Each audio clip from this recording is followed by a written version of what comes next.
Enquanto você ouve suas músicas e podcasts favoritos, deixa eu te perguntar, você já sabe da novidade do ano? Chegou a nova Fiat Titano. A nova picape da Fiat faz bonito nos terrenos mais desafiadores. Performance com motor turbo diesel 4x4 e câmera 360 graus off-road, que ajudam você a ultrapassar qualquer obstáculo. Sem falar que ela tem a maior caçamba da categoria. Tá esperando o que para conhecer? Nova Fiat Titano. Chegou a sua vez de fazer história. Paz no trânsito começa por você.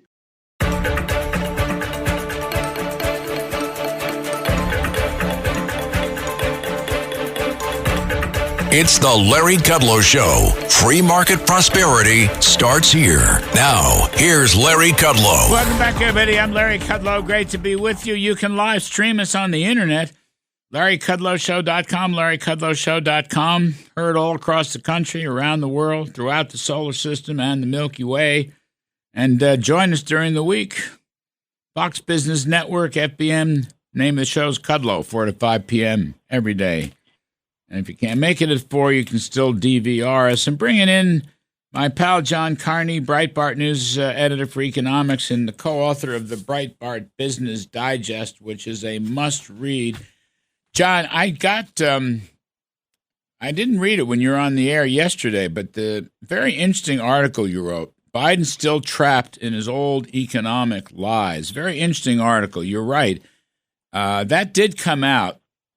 He's still blaming. He says it's a terrible thing. I had to inherit this awful economy, and that was the source of all evil, in a sense. They right? They just jammed all this spending. But this is a really interesting art. I have to go through the tape of that thing because he did say all this stuff, didn't he?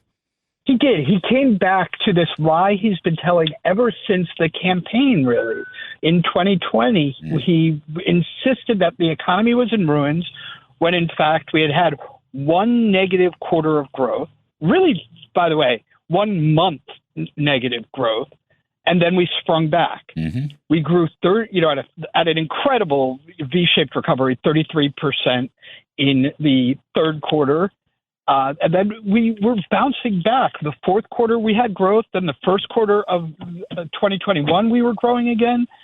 And so this was a lie that he was telling back then. What's astounding is that he's still telling this same lie. Frankly, I actually do think this might be a sign of cognitive decline. He has a long-term memory, as a lot of people do. He remembers the stories he was telling 4 years ago. And he's sticking to that. That's his memory of what happened. It's wrong. It's very wrong. And I'm actually very annoyed at a lot of the coverage of this debate because a lot of it says, well, Biden was old, but Trump told a lot of falsehoods. Right. Biden began with a falsehood. The very first question they asked him was about inflation. And he said, oh, well, I inherited an economy that was flat on its back. And that just wasn't true. What did he say did he acknowledge anything on inflation, that he was given a low inflation rate? I asked that Katie Pavlich mentioned that he did acknowledge that, but I don't recall that. So what he said was he did say he gave up one of the lies he had been telling recently, which was that he inherited 9% inflation, which obviously was not true. That didn't happen until a year and a half after he had been president. But what he said was the reason why there was no inflation was because there were no jobs and the economy lied in ruins. But of course, that was not true. And as you said, this was the origin of everything bad that happened, because it was the lie that the economy was in ruin that allowed them to get away with passing a $2 trillion stimulus plan when the economy did not need anywhere near that kind of stimulus.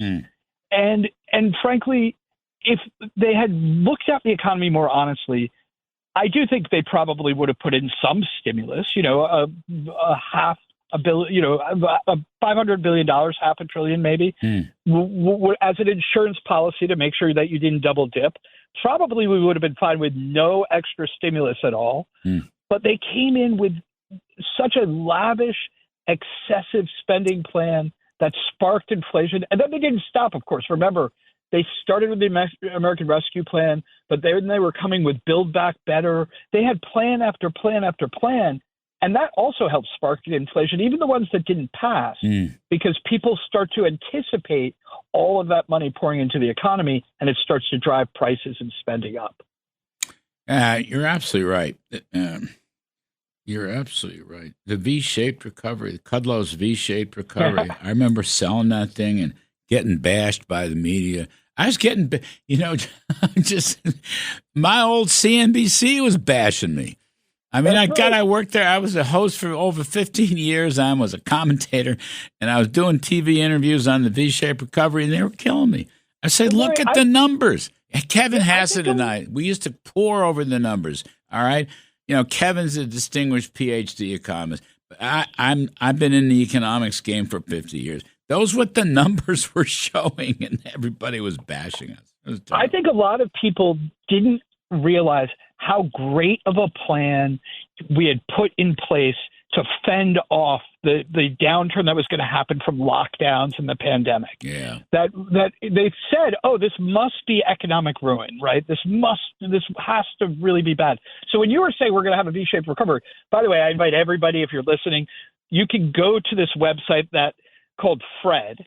And it compiles all of the economic data that our government goes, and it produces charts for you. And one of the things you can look at is Fred is put in GDP by quarter, and it will actually show you the V. You can see that we went down and we came back up. It looks just like a V. Larry, we should get T-shirts with that V on it and wear it, or a tie. You could get a tie with the V's on it. One last thing. Biden attacked the 10% tariff idea and said it was going to, inflation, ruin middle-class lives.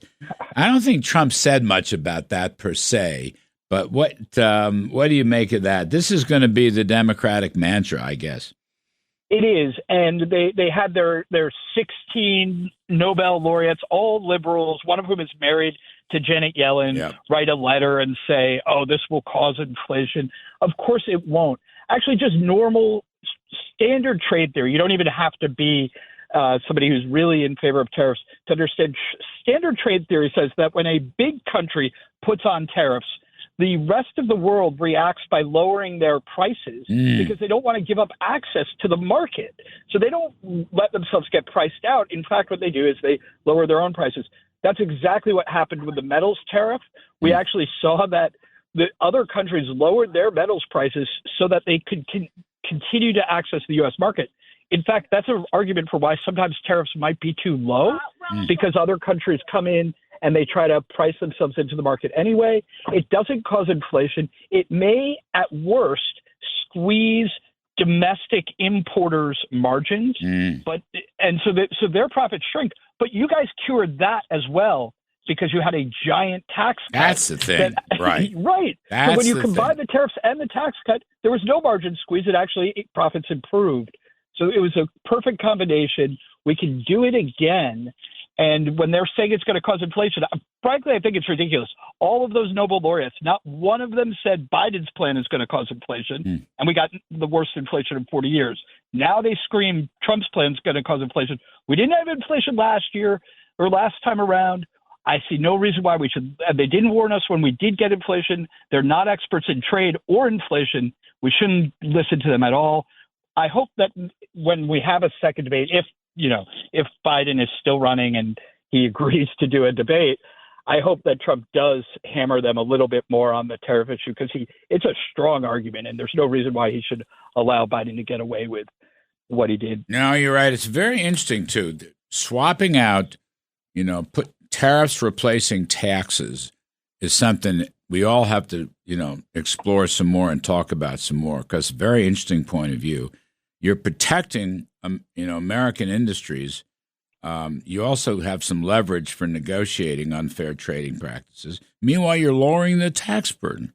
And if you do it through the corporations don't pay taxes, individuals do. And that's something we're going to have to argue about. Anyway, John Carney, this is a terrific piece. Debate showed Biden still trapped in his old economic lies. Folks, you got to track John Carney's Breitbart Business Digest daily stuff. Fabulous. Thanks, John. Appreciate it. Folks, a quick break. and then some stock market work with Stephanie Link and John Najarian. Thanks a lot.